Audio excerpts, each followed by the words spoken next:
తమిళనాడులోని శివగంగా జిల్లాలో డిగ్రీ చదువుతున్న అయ్యస్వామి తన బుల్లెట్ బైక్ పై వెళ్తుండగా అగ్రవర్ణ ముగ్గురు యువకులు దాడి చేసి తక్కువ కులం వాడివి నువ్వు మా ముందే బుల్లెట్ బైక్ నడుపుతావా అంటూ రెండు చేతులు నరికేయడం దారుణమని అయ్యస్వామిపై హత్యాయత్నం చేసిన ముగ్గురు అగ్రవర్ణ యువకులను హత్యాయత్నం కేసు నమోదు చేసి కఠినంగా శిక్షించాలి అని కేవీపీఎస్ వర్ణి మండల కన్వీనర్ ఇందూరు సాయిలు కేంద్ర రాష్ట్ర ప్రభుత్వాల్ని డిమాండ్ చేశారు.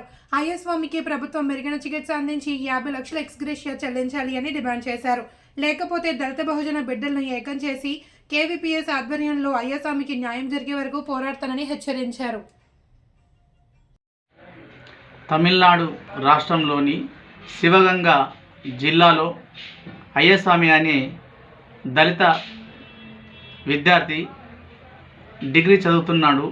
ఆ విద్యార్థి తన కాలేజీకు బుల్లెట్ పైన వెళ్ళడంను చూసిన అక్కడ అగ్రవర్ణాల యువకులు మా ముందే నువ్వు బుల్లెట్ పైన వెళ్తావా, నీకు బండి కావాలా అనే ఉద్దేశంతో అయ్యస్వామి యువకుడి 2 చేతులు నరికివేయడము అతి దారుణమైన సంఘటన.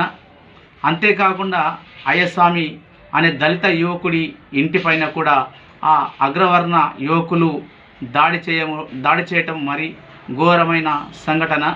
ఈ సంఘటనను చూసి మేము కేవీపీఎస్ నుంచి ఒకటే హెచ్చరిస్తున్నాం ఏమిటంటే, దేశంలో దళితులు మంచి బట్టలు వేసుకున్న ఓరోలేని పరిస్థితి, మంచి ఇల్లు కట్టుకున్న ఓరోలేని పరిస్థితి, ఇవన్నీ కూడా అగ్రవర్ణాలకు చెందిన వారు దళిత బహుజనులపైన దాడులు దేశంలో జరుగుతూనే ఉన్నాయి.